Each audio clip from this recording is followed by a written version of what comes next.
Hello. Hello, Sylvie. Oh, ben là, par exemple, je suis pas supposée t'entendre de même. Non, c'est à cause de ça. Tu peux le fermer, on n'a pas besoin de... Ah, oui, c'est ça. Okay, good. You see my voice? Do you see the light, Sylvie? Ça aide aussi. Do you see the Yeah, that's source? the tunnel. I don't know if it's a train or if it's Jesus, but I see the light.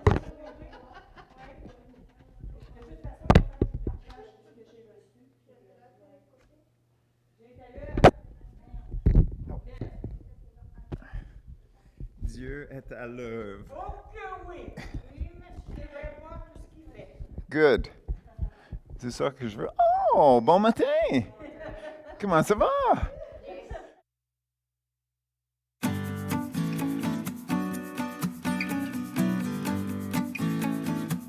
Lundi? Oh, okay.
Oui, c'est ça.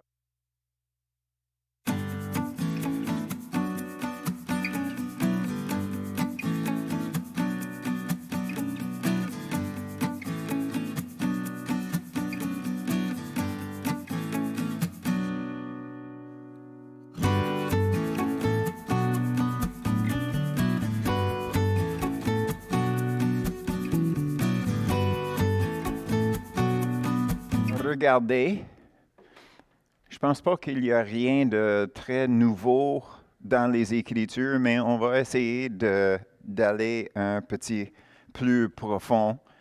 Et peut-être ça va nous donner une meilleure perspective de notre façon de voir l'enseignement de Jésus quand il parlait de la nouvelle naissance. Donc, justement, c'est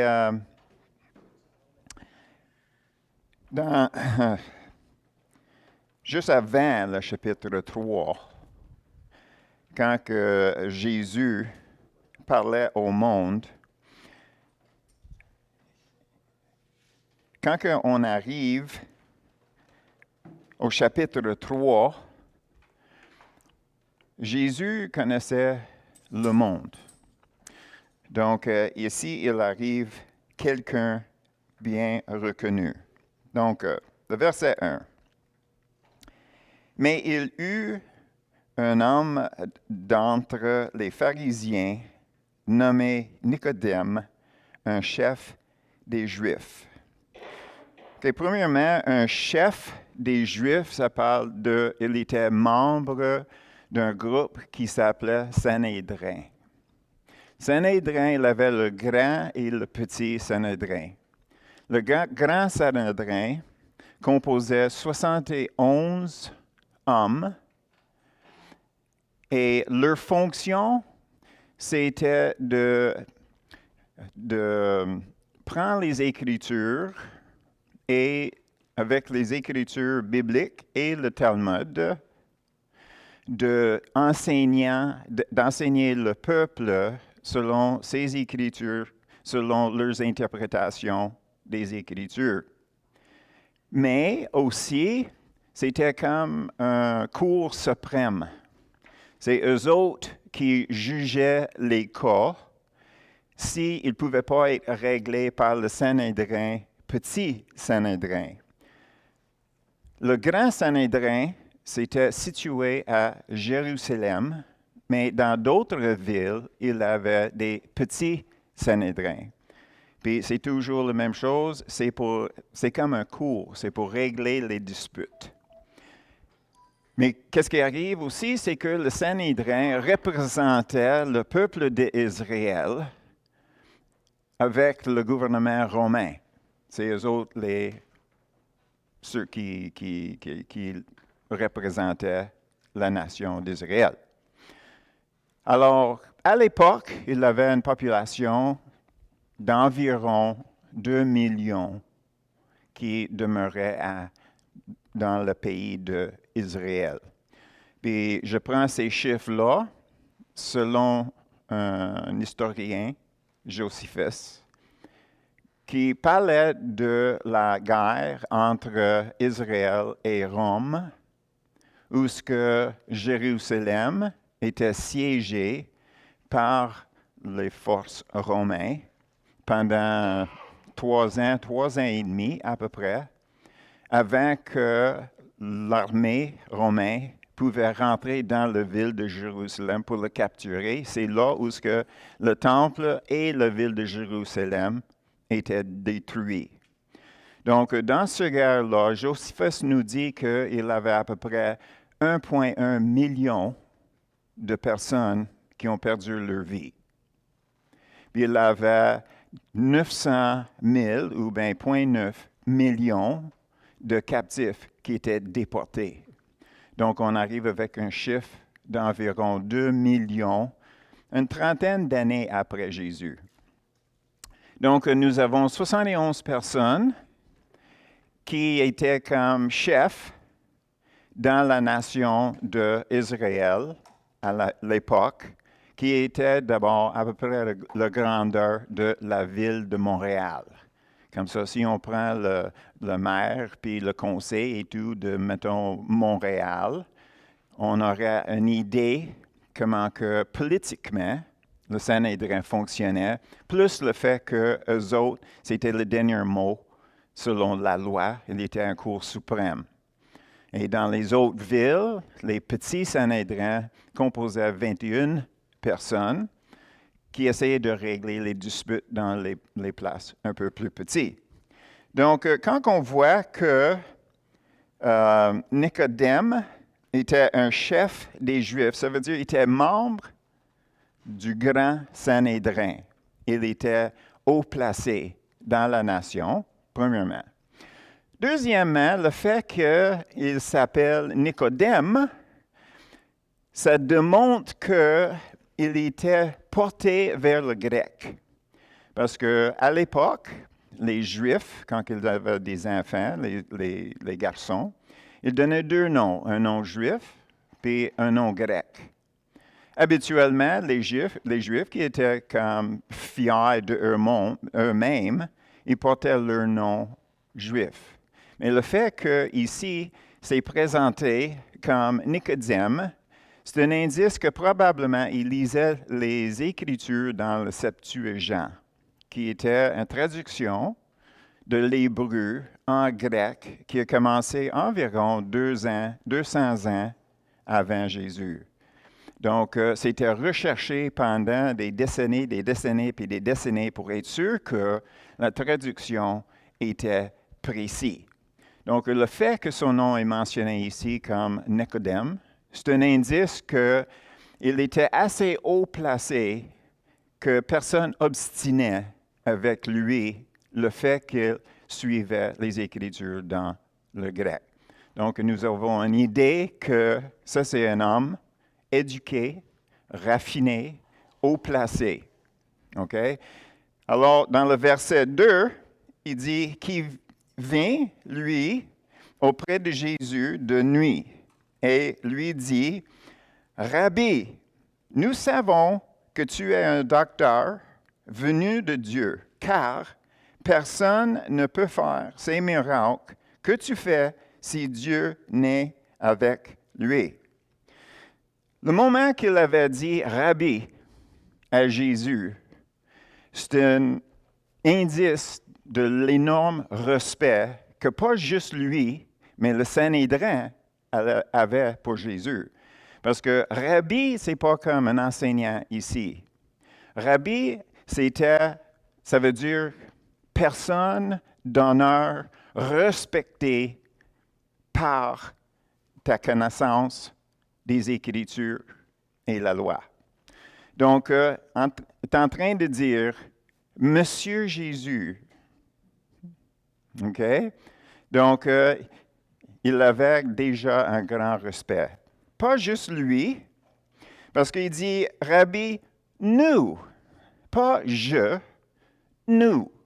C'est un indice ici que tout le conseil de Sanhédrin a surveillé Jésus pendant longtemps. Puis finalement, ils sont arrivés à la conclusion, veut pas, à cause de ces miracles, ils ne pouvaient pas renier qu'il était quelque chose. Puis le quelque chose, il a dit, tu viens de Dieu. Donc, la question avec eux, c'est toujours, est-ce que c'est un enseignant qui vient d'homme ou vraiment quelqu'un qui venait de Dieu? Donc, selon leurs observations, selon leurs enquêtes dans la personne de Jésus, ils sont arrivés à la conclusion que Jésus venait de Dieu. L'explication, personne ne peut faire ces miracles que tu fais. Donc, le verset 3, Jésus commence. Jésus lui répondit, en vérité, je te le dis, si un homme ne naît de nouveau, il ne peut voir le royaume de Dieu. Donc ici, nous avons déjà le fait que Jésus réalise la raison pourquoi Nicodème est là, parce que Nicodème a introduit le sujet quand il a dit « Tu viens de Dieu ». Donc, Jésus embarque dans un enseignement. Mais ici, quand on voit le royaume de Dieu, quand on regarde dans les Écritures, on voit que on entend le royaume de Dieu et le royaume du ciel. Le royaume de Dieu, le royaume du ciel. C'est quoi la différence entre les deux? Le royaume de Dieu, c'est tous ceux qui sont subis à Dieu. Ça, c'est le royaume de Dieu. Tous ceux qui sont subis à Dieu. Soumis.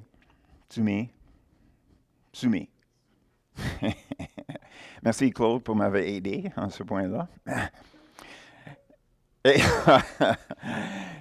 Et là, quand on parle du royaume du ciel, les Juifs attendaient leur Messie qui était pour déplacer l'Empire romain, et c'était le Messie qui était pour s'établir comme roi des Juifs, mais aussi roi du taille, de la taille. Donc, c'était avec Jésus que Israël était pour régner pendant un millénium avec Jésus sur terre. Donc, Jésus est en train de dire ici, quand il parle de royaume de Dieu et non le royaume du ciel, en sachant la différence, il a dit, si quelqu'un veut rentrer dans le royaume de Dieu, il fallait qu'il soit né de nouveau. On voit ici dans le verset 4, Nicodème lui dit, comment un homme peut-il naître quand il est vieux? Peut-il rentrer dans le sein de sa mère et naître? Qu'est-ce qui est important avec sa réponse, c'est que ça donne le contexte de naître, parce que naître de nouveau, ça peut être deux choses. Un, c'est une répétition de quelque chose qui s'est déjà passé. Donc, c'est répété, donc c'est encore. Mais, quand que Jésus parlait, il parlait d'une naissance reliée à la naissance spirituelle de Adam. Donc, Dieu a donné la vie spirituelle à Adam. Et c'est intéressant que dans l'Ancien Testament, quand que ça parle de Dieu qui soufflait la vie en Adam, ce n'est pas la vie, c'est les vies. C'est pluriel. Les. La vie physique, la vie spirituelle. C'est les vies. Il a soufflé les vies. Donc, d'être né de nouveau, ça peut être une répétition physique ou une répétition de quelque chose qui s'est passé juste une fois avant. C'est quand que Dieu a soufflé la vie éternelle, la vie spirituelle en Adam. Et c'est cette naissance-là qui était pour être répétée. Donc, comme j'ai dit, quand on voyait la question que Nicodème a posée, il avait questionné par rapport à une naissance physique, et Jésus parlait d'une naissance spirituelle, qu'on voit quand que Jésus a répondu, le verset 5, « En vérité, je te le dis, si un homme ne naître d'eau et d'esprit, il ne peut entrer dans le royaume de Dieu. » OK. Question, naître d'eau. Quelques possibilités.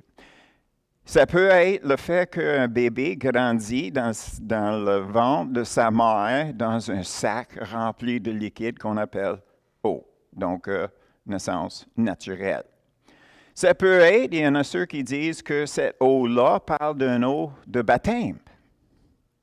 Ça parle d'une eau de baptême. Mais vu que le baptême n'a rien à faire avec le salut, ça c'est plus ou moins rejeté. Et ce n'est pas nécessaire pour Jésus à expliquer naissance dans l'eau. si c'est juste la naissance naturelle, parce que Nicodème vient de parler d'une naissance naturelle répétée que Jésus a rejetée. Donc, qu'est-ce que ça veut dire, l'eau? Bien, pour une réponse sur cette question-là, on va regarder quelques écritures. On va regarder Isaïe, chapitre 44, le verset 3.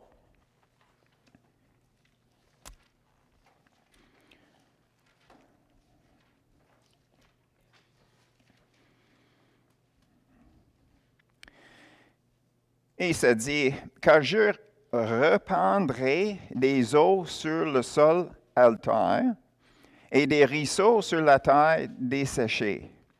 Je répandrai mon esprit sur ta race et ma bénédiction sur tes rejetons. » On va regarder 55, 1. Vous tous qui avez soif, venez aux eaux. Même celui qui n'a pas d'argent, venez acheter et manger.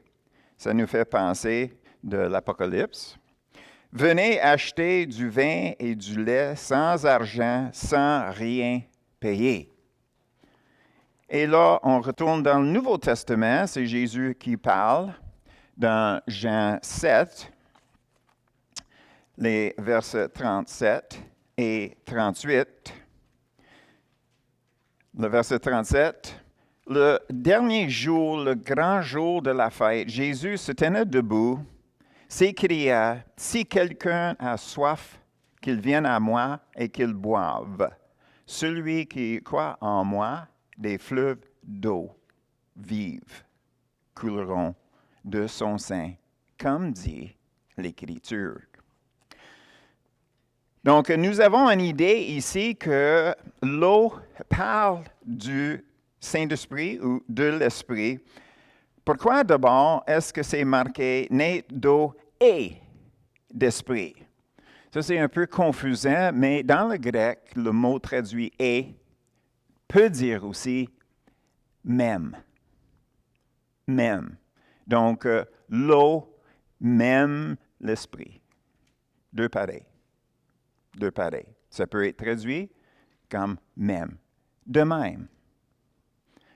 Né de l'eau, de même l'esprit. OK, vous me suivez? OK, on continue.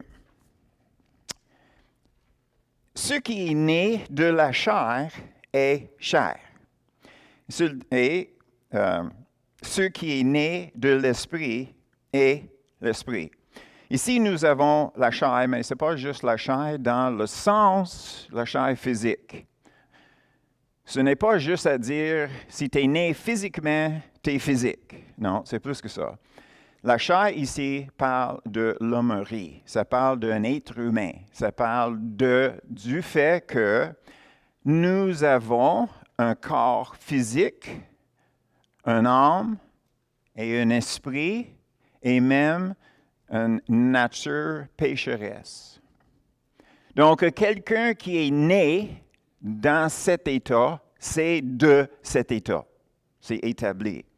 Donc, le moment qu'il change en disant qui est né de l'esprit et esprit, c'est la même chose, ça veut dire que cette personne-là, née de l'esprit, a la même nature que Dieu. La même nature de Dieu, dans le sens qu'il voit les choses de la façon que Dieu voit. On a déjà fait l'étude qui parlait de partager la nature divine avec Dieu. Ça veut dire que nous sommes des partenaires avec Jésus, avec Dieu. Nous avons communion, ça c'est une relation intime. Et aussi, nous sommes des participants conjoints dans le plan de Dieu. Ça, c'est la nature. Donc, une personne qui est spirituelle fait un changement. Il n'est plus d'une sorte, il est d'une autre sorte. Donc, pour aller un peu plus fond dans ça, on va regarder Galatiens 5. Tout le monde connaît les Écritures encore, qu'on va regarder.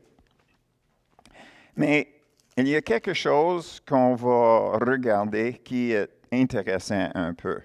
Si on commence versets 19 à 21, « Or les œuvres de la chair », OK? La chair, c'est quoi la chair? Quelqu'un qui est né, quelqu'un qui est physique, mental, spirituel, nature pécheresse. Comme ça, ces œuvres sont évidentes. Ce sont la débauche, l'impurité, le dérèglement, l'idolâtrie, la magie, les rivalités, les querelles, les jalousies, les animosités, les disputes, les divisions, les sectes, l'envie, l'ivrognerie, les excès de table et les choses semblables.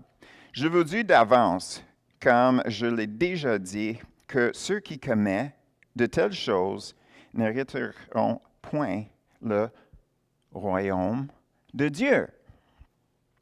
Donc, on regarde ces choses-là, puis j'ai remarqué que on est capable de lire tous ces mots-là, puis je trouve que ça ne fait pas un énorme d'impact.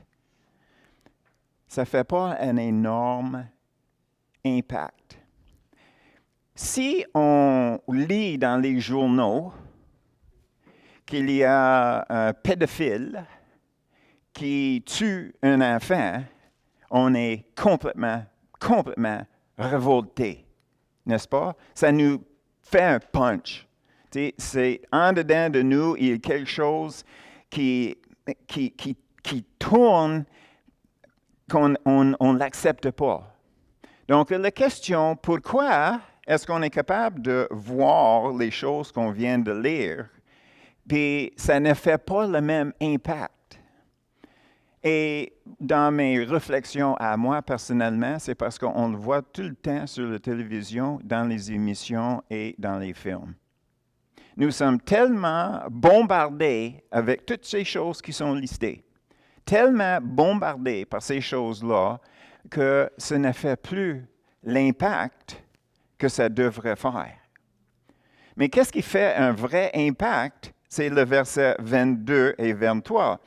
Mais le fruit de l'esprit, c'est l'amour, la joie, la paix, la patience, la bonté, la bienveillance, la foi, la douceur, la maîtrise de soi. La loi n'est pas contre ces choses. Puis pour nous, on voit ces choses-là, puis il y a plus d'impact sur nous que les mauvaises choses. Donc, pour moi, ça nous dit que ces choses-là, on n'a pas assez de ça. Parce que on regarde à ça, puis c'est différent, c'est remarquable. Mais si on était pour vivre ces choses, si ces choses-là étaient normales pour nous, il n'aurait pas cet impact. Donc, ça démontre déjà que l'influence de la société sur nous a déjà eu un mauvais impact, ou ce que les bonnes choses qui devraient être normales pour les chrétiens, bien, peut-être on ne les voit pas nécessairement autant qu'on devrait dans les églises, malheureusement. Et si on continue le verset 24, ceux qui sont à Jésus-Christ ont crucifié la chair avec ses passions et ses désirs. Donc, si on trouve que les choses qui sont mentionnées comme des choses de la chair n'ont pas un grand impact sur nous, peut-être on est un peu trop mondain. Je le suggère.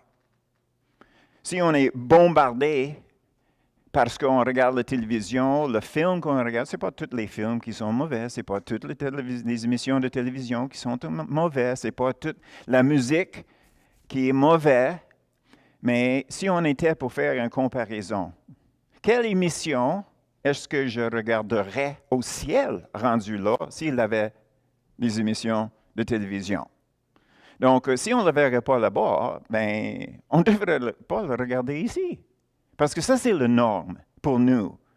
Donc, si on est capable de regarder ces films, ces humoristes, ces personnes-là, les films comme ça, et tout, bien, tout ce qu'on fait, c'est qu'on va nourrir notre ancienne nature pécheresse, n'est-ce pas?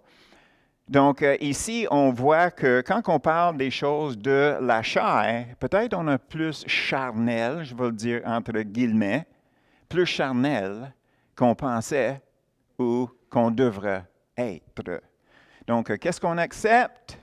On accepte. Qu'est-ce qu'on n'accepte pas? Doit être rejeté, n'est-ce pas? Donc, une vraie ligne de différenciation entre les choses de la chair, égale le diable, et les choses de Dieu. Qu'on arrive à la place où on partage vraiment jusqu'au fond la même perspective que Dieu a sur ces choses-là. Là, on peut dire on partage sa nature. Donc, ça c'est quand que Jésus parlait dans le verset 6. Alors, on retourne. Le verset 7. Ne t'étonne pas que je t'ai dit, il faut que tu ou vous.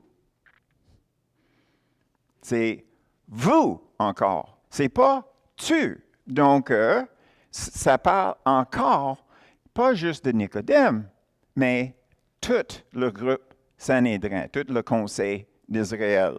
Okay? Vous, il faut que vous naissiez de nouveau. Remarque bien, le début, il dit « n'étonne pas ». Ne t'étonne pas. Ça veut dire que, vu que Jésus parlait avec Nicodème, ils étaient face à face.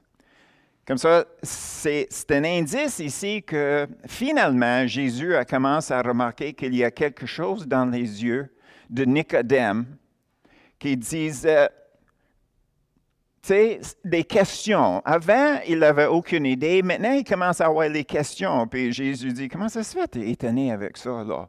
Puis c'est comme les roues tournaient. Il essaie de tout comprendre les choses que Jésus disait. Donc, ils disent encore, il faut que vous naissiez de nouveau. Autrement dit, ce n'est pas juste toi, Nicodème, mais tous vous autres. Vous devrez aller chercher le souffle de vie que Adam a reçu au tout début. On continue.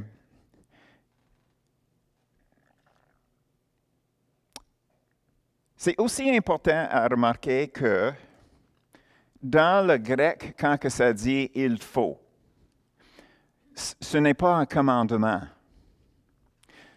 Qu'est-ce que ça veut dire? C'est à cause de la nature de ce cas, c'est nécessaire que. Ce n'est pas un commandement de Dieu, sois né du nouveau. De Dieu, c'est nécessaire à cause de la nature pécheresse, à cause de qui vous êtes, qui sont dans la chair. C'est nécessaire que vous sortez de où ce que vous êtes et que vous soyez nés de nouveau. On continue.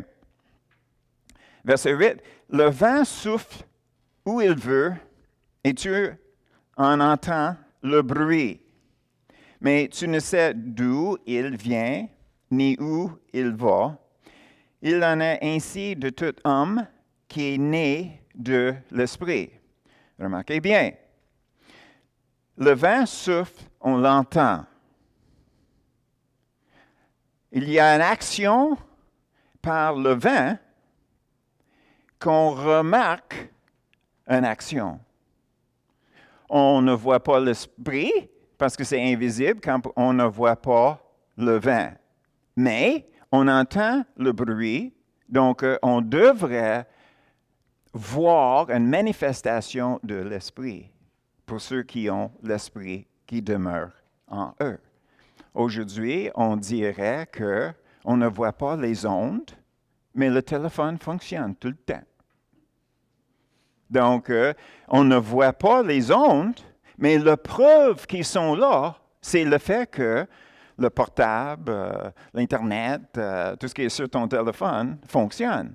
Donc, c'est la même chose ici, except avec les ondes, les micro-ondes sont appelées, tu sais, ça c'est dans notre temps. Avec les micro-ondes, c'est manifeste quand quelque chose se passe. Donc, je suggère que, est-ce que nous avons une relation avec le Saint-Esprit que notre téléphone a avec des tours? Tu sais, quand le Saint-Esprit compose notre numéro, est-ce qu'on est toujours disponible ou bien est-ce que ça tombe tout de suite sur la boîte vocale? Excusez. Oui. Donc, c'est vraiment la question dans notre temps. Donc, les fruits, si on veut de même, sont vraiment visibles. Donc, quelqu'un né de l'Esprit, pour quelqu'un qui regarde comme faut, l'évidence devrait être là. La manifestation du Saint-Esprit devrait être évidente à n'importe qui va regarder nos vies. On continue. Nicodème lui dit, « Comment cela peut-il se faire? » Jésus lui répondit, « Tu es le docteur d'Israël et tu ne sais pas ces choses? » Comment est-ce que Jésus peut anticiper que Nicodème connaissait, qu'il savait ces choses-là, s'il est venu le voir? Donc, ça fait un peu des questions. Donc, qu'est-ce que nous avons ici? C'est que, premièrement, Jésus, quand il dit « Tu es le docteur », c'est vrai, c'est le docteur. Ça veut dire tellement haut placé pour être capable de dire aux autres qu'est-ce que tu devrais faire, comment que tu devrais vivre. Puis, comme on a dit, il était pharisien et les pharisiens imposaient beaucoup sur la population, puis ils les aidaient pas pantoute. Là-dedans, c'est le problème. Le problème, ce n'est pas d'avoir une connaissance, d'avoir étudié les Écritures, que tu es plein d'informations sur les Écritures. C'est là où on remarque que le cœur manquait quelque chose. Le cœur manquait quelque chose. Donc, Jésus est en train de dire, avec toutes les recherches que vous avez faites, est-ce que vous n'avez pas remarqué le parti qui disait « Aimer Dieu, aimer ton prochain ». Ils viennent de toi une participation par ton cœur. Donc, aimer Dieu devrait être une participation de ta part vers Dieu de ton cœur. C'est ça qu'il veut faire remarquer à Nicodème. Verset 11. En vérité, je te le dis, nous disons ce que nous savons et nous rendons témoignage de ce que nous avons vu. Et vous, pas tu, vous ne recevez pas notre témoignage. Donc, Jésus est en train de retourner au verset 2 où ce que Nicodème dit, « Nous savons que tu es un docteur. » Donc, Jésus vire de bord et il dit, « Nous autres, on connaît quelque chose aussi, nous autres. » Ça veut dire qui? Jésus et tous ceux qui sont nés de nouveau. Nous savons des choses que vous devrez. Vous avez dit, nous savons que tu viens, Jésus, tu viens de Dieu. Nous savons ça. Mais Jésus a dit, moi puis mes frères et sœurs, nous aussi, nous savons quelque chose. Puis les choses qu'on sait, on continue.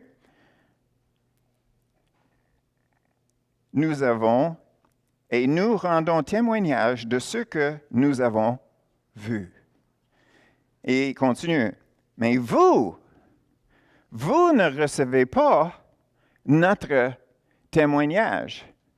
Vous autres, vous dites que je viens de Dieu par votre propre témoignage, vous ne suivez pas la logique. Autrement dit, si je viens de Dieu, pourquoi vous ne m'écoutez pas? Vous dites je viens de Dieu, puis vous ne m'écoutez pas. Donc, c'est là où ce qui est rendu dans la discussion. Et là, il continue, Jésus toujours, « Si vous ne croyez pas quand je vous ai parlé des choses terrestres, comment croirez-vous quand je vous parlerai des choses célestes? » Les choses terrestres, ça c'est un peu bizarre. La nouvelle naissance, c'est une chose terrestre parce que c'est relié aux hommes qui demeurent sur la terre. Donc, Jésus est en train de dire, il fallait que vous soyez nés de nouveau, vous, un être humain, qui demeure sur la terre. Donc, si vous avez de la difficulté à comprendre la nouvelle naissance, comment est-ce que je peux t'expliquer des choses qui viennent du ciel, qui sont discernées spirituellement? Donc, c'est à ce moment-là qu'il embarque dans une extension en disant, je vais dévoiler quelque chose. C'est une introduction au verset 13 au 15. Où ce que personne n'est monté au ciel, si ce n'est celui qui est descendu du ciel, le Fils de l'homme. OK? Donc, on va commencer au début. OK? Moi, j'arrive du ciel. Si vous avez, dans votre traduction, le parti « qui est dans le ciel », ça, ce n'est pas dans les meilleurs manuscrits, mais ça peut être expliqué de même. Jésus était homme et Dieu. Donc, le parti qui est écrit ici, qui dit « qui est dans le ciel », peut parler du fait que Jésus, Dieu, est omniscient. Il connaît tout. Donc, la connaissance que lui, il a, c'est complet. Donc, ça, c'est une explication pour ça. Mais comme j'ai dit, qu'est-ce qu'il appelle les meilleurs manuscrits, et il y a comme 14 000 manuscrits sur lesquels les études sont faites avec l'examen de tous les érudits qui étudient tout ce qui est écrit pour arriver sur la description ou l'interprétation des Écritures le plus d'appoint que possible. Maintenant, c'est estimé que 999 mots sur 1000 sont parfaitement traduits et le mot qui reste, c'est virtuellement pas important. C'est tellement minime. Donc, on peut faire confiance dans les recherches qui sont faites, puis les traductions que nous avons. Mais comme toujours, il y a toujours les mots qui ont différentes façons selon le contexte. Donc, c'est ceux qui font la traduction vont aller chercher le contexte. Donc, peut-être vous avez dans votre traduction, dans votre Bible, c'est marqué « né d'en haut ». Quand que c'est marqué « né de nouveau ». Je ne sais pas qu'est-ce que vous avez, mais c'est parce que le nouveau peut être référence de l'aspect du ciel, mais ce mot-là, qui est traduit, ça va mieux, selon le contexte, de parler de nouvelle naissance pas reliée au ciel, mais reliée quand que Dieu a soufflé dans les narines d'Adam. Mais encore, ça c'est juste un exemple que nous pouvons avoir traduction d'un mot qui est vraiment la traduction, mais dans le contexte, c'est un peu flou. Mais c'est pas pour dire qu'on ne peut pas avoir confiance dans notre Bible, parce que tous les points qui le précédaient nous disaient que c'est une naissance spirituelle par le Saint-Esprit de Dieu quand même. Donc, ça ne change rien, n'est-ce pas? OK, on continue.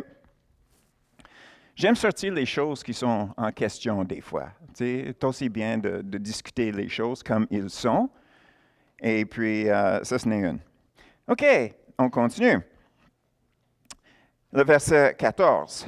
Comme, de la façon, comme Moïse élevait le serpent dans le dessert, il faut, encore, il faut, selon le cas, c'est nécessaire. OK? Il faut de même que le Fils de l'homme soit élevé. Donc, est en train de donner à Nicodème le plan de salut selon l'Ancien Testament pour un docteur d'Ancien Testament. Donc, il parlait sa langage. Donc, si on retournerait dans l'Ancien Testament, vous vous souvenez que le monde commence à murmurer contre Dieu parce qu'il n'avait que la manne tout le temps. Puis Dieu a permis ou même envoyé les serpents poisonneux entre eux, puis plusieurs sont morts. Donc, Dieu a dit à Moïse de forger un serpent en laiton, mais ça sur un grand pôle, un grand poteau, perche, que si quelqu'un est mordu par un serpent, ils ont juste à regarder vers ce serpent-là, vers le haut, et sera guéri. OK. Donc, nous avons comme, de la façon, comme ça, comme nous étions mordus par le serpent diable, on peut le dire de même, nous avons besoin d'être guéris. Comme Israël regardait le serpent sur la perche pour être guéri, il fallait que l'homme de Dieu, Jésus, soit élevé de la même façon, qu'on puisse le regarder en le recevant, en l'acceptant pour être guéri de la nature pécheresse et guéri de nos péchés. OK? Alors, il parle, comme je dis, il parle toujours à quelqu'un qui connaît les Écritures. Alors, ici, remarquez bien encore, nous avons « il faut ». Le premier « il faut » veut dire c'était nécessaire de la part d'un homme d'être né de nouveau. C'est nécessaire quelque chose qu'un homme fait. Ici, c'est qu'est-ce qui est nécessaire pour Dieu à faire. Qu'est-ce qui est nécessaire pour Dieu à faire, pour nous autres.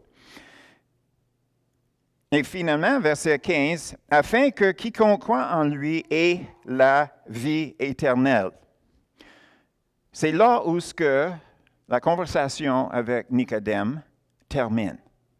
Il avait expliqué le plan de salut à Nicodème. Et toujours, il y a des indices dans Jean 7, 21. Est-ce que j'ai marqué ça? Non, je ne l'ai pas marqué. Bien, plus tard, dans Jean 7, 51, dans la discussion parmi le conseil des Sanhédrins, on remarque que Nicodème a pris le part de Jésus, puis il était accusé d'être genre chrétien. Et encore plus loin, dans Jean 19, 39, c'est le même Nicodème qui est retourné avec des épices et tout pour les femmes, pour le corps de Jésus après qu'il était enlevé de sa croix. Donc, historiquement, c'est dit que Nicodème, finalement, était rejeté par le Sanhédrin et il est allé vivre avec Gamaliel, de toute personne, celui qui a conseillé le conseil de ne pas, de faire attention à ce qu'il faisait avec les disciples de Jésus. Parce que si c'est des hommes, ça va arriver à rien. Mais si c'est de Dieu, peut-être tu vas te trouver en guerre avec Dieu. Le même Gamaliel, c'est intéressant. Donc, nous avons ici un compte-rendu de leur conversation. Et maintenant, c'est Jean qui embarque en disant notre fameuse Jean 3,16, car Dieu a tant aimé, et c'est là la ligne de distinction. Tant aimé, c'est dans le passé. Jésus parlait du fait qu'il fallait qu'il va, c'est dans l'avenir. Maintenant, on sait que c'est un commentaire de Jean parce que Jean parlait d'un fait vécu, le fait que Jésus était crucifié. Donc, ça, c'est son commentaire jusqu'à 21. Alors, nous avons, car, pour cette raison-là, Dieu a tant aimé le monde qu'il a donné son Fils unique afin que quiconque croit en lui ne périsse point, mais qu'il ait la vie éternelle. Donc, notre fameux grec amour. Donc, on sait que c'est agapé. Donc, on va regarder 3 autres mots ce matin qui veut dire amour en grec, juste parce que vous êtes intéressés. Premièrement, c'est erao. Ça veut dire un amour de passion. Pour le bien ou pour le mauvais, c'est un amour qui est allumé par la passion. Le mot? R-A-O. E-R-A-O. Passion pour le bien ou le mal. Le prochain, c'est stergo. S-T-E-R-J-O. J-O. Oui, c'est ça. J-O. Ça parle d'un amour naturel, comme l'amour que les parents y ont pour leurs enfants. Ça s'appelle stergo. Amour stergo. On a déjà fait l'étude sur filio. Filio, c'est un amour qui est là à cause de la plaisir que la personne reçoive d'une autre personne ou un objet. Donc, on peut aimer notre char comme aimer notre ami, comme aimer nos bijoux, comme aimer un statut, comme aimer un cadre. Si ça me rapporte un grand plaisir, j'aime ça. Je suis en amour avec ça. OK? Donc, c'est le plaisir reçu par la personne qui fait que la personne ressent amour, aime. Puis, finalement, nous avons agapeo. Puis, ça, c'est la perspective d'une personne qui voit la valeur dans l'autre chose. Et quand on parle de l'agapé de Dieu, l'amour de Dieu qu'il a pour nous autres, les êtres humains, c'est parce que quand que lui, il nous regarde, pour ceux qui sont nés de nouveau, ils peuvent devenir comme son Fils Jésus. Puis pour Dieu, ça c'est précieux. Donc son amour envers nous, c'est pas parce qu'ils reçoivent un plaisir des êtres humains qui est bien content qu'il est leur Dieu. Pas en tout. Ça serait filio. Agapeo disent qu'ils regardent l'autre bord de la croix. Ils regardent tout le monde. S'ils sont sauvés pour être comme son Fils, qui est tellement précieux à lui. Donc, il est prêt à prendre les démarches nécessaires pour régler notre difficulté. OK, verset 17. Naturellement, juste pour terminer, 16, qui est la vie éternelle, c'est dans le présent. Nous avons la vie éternelle qui demeure en nous en ce moment. Ce n'est pas quelque chose qui va arriver à un moment donné. La vie de Jésus, la vie du Saint-Esprit, la vie de Dieu, la vraie vie demeure en nous déjà. Et selon l'étude que nous avons faite avec le Saint-Esprit, c'est vraiment une question d'embarquer avec lui pour devenir de plus en plus comme Jésus et de renier de plus en plus le péché, dévoilé par le Saint-Esprit. Puis, comme on a fait la semaine passée, on réalise que même si nous sommes à jour avec Dieu aujourd'hui, dans l'avenir, peut-être il y a des choses que Dieu ne dévoile pas présentement, parce que ce n'est pas le temps ni la saison, que lui, il considère le péché. Mais c'est le sang de Jésus qui couvre ça jusqu'au temps que le Saint-Esprit dévoile qu'est-ce que c'est. Puis en ce moment-là, nous faisons la décision d'accepter la décision de Dieu, que ça c'est le péché dans ma vie, c'est personnel.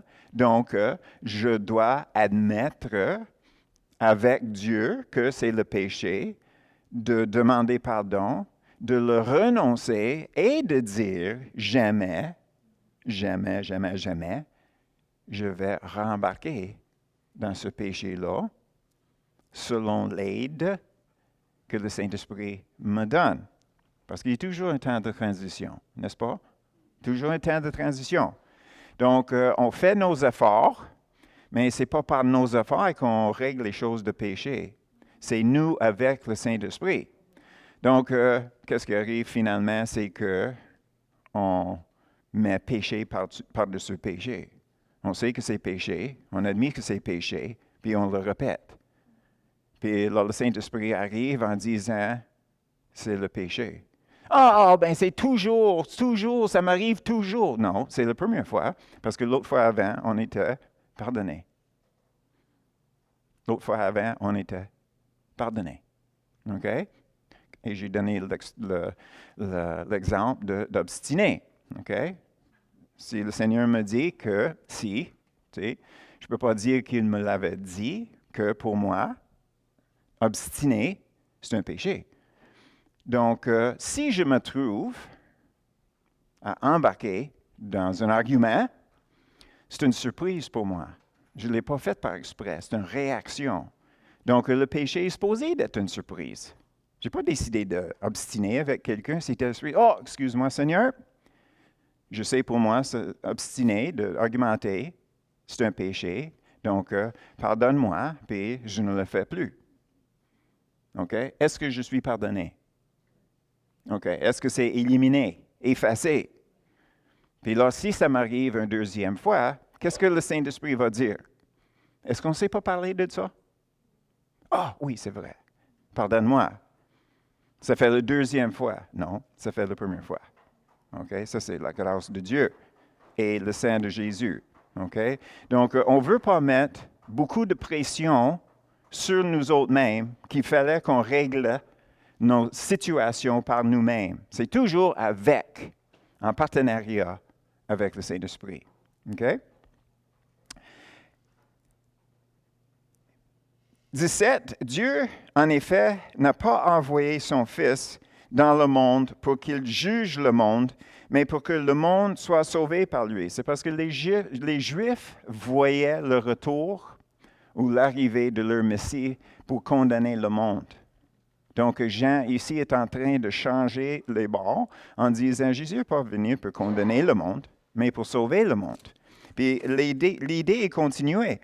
Celui qui croit, verset 18, en lui n'est point jugé, mais celui qui ne croit pas est déjà jugé. Parce qu'il n'a pas cru au nom du Fils unique de Dieu. Quand on lit ici, mais celui qui ne croit pas est déjà jugé, ce n'est pas juste une question d'une croyance. Ça veut dire que son attitude est ancrée, solide, boltée dans le concret, veut rien savoir. Veut absolument rien savoir. Donc, pourquoi? Ce jugement, c'est que la lumière étant venue dans le monde. Donc, c'était un flash, c'était pas un flash comme un éclair. Jésus était parmi nous pendant 3 ans et demi. On le voyait, on l'entendait, c'est écrit, c'est enregistré. La lumière, c'est évident. Donc, pour continuer, quiconque fait le mal, préfère venu dans le monde. Les hommes ont préféré les ténèbres à la lumière parce que leurs œuvres était mauvaise. Ici, mauvaise, c'est dépravé. C'est pas juste mauvais. Ah, mauvais petit gars. Non, c'est pas ça. C'est vraiment, c'est ancré dans la personne. C'est jusqu'au fond de la personne le mauvais. Qu'est-ce qui monte sur la surface vient de qu'est-ce qui vit en dessous, puis on ne voit pas tout ce qui vit en dessous. Mais c'est pas beau. OK? Et le verset 20, « Car quiconque fait le mal est la lumière. Et il ne vient point à la lumière de peur que ses œuvres soient dévoilées. » Dévoilées dans le sens condamné. Condamné. Pas juste, « Oh, je le vois. » Non. J'ai observé, j'ai jugé, maintenant tu es condamné. Ça, c'est la façon que ça fonctionne avec Dieu. Les œuvres viennent devant lui, ils sont observés. Après ça, ils sont jugés. Puis après ça, dans le cas naturellement de non-croyants, ils sont condamnés. Donc, toutes ces œuvres-là sont condamnées de Dieu. Et là, nous avons, le verset 21, « Mais celui qui agit selon la vérité vient à la lumière, afin que ses œuvres soient manifestées, parce qu'elles sont faites en Dieu. » Autrement dit, par le Saint-Esprit. Donc là, nous avons la conversation, le dialogue entre Jésus et Nicodème, avec un peu plus de là-dedans, et le commentaire par Jean par après. Donc, comme j'ai dit ce matin, il n'avait rien vraiment de nouveau, mais j'espère à travers de ça, on peut réaliser la profondeur avec quoi Jésus a parlé avec Nicodème. Amen? Good, c'est bien.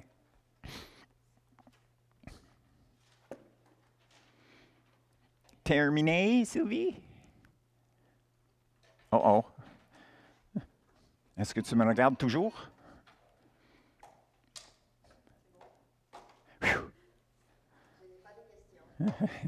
OK.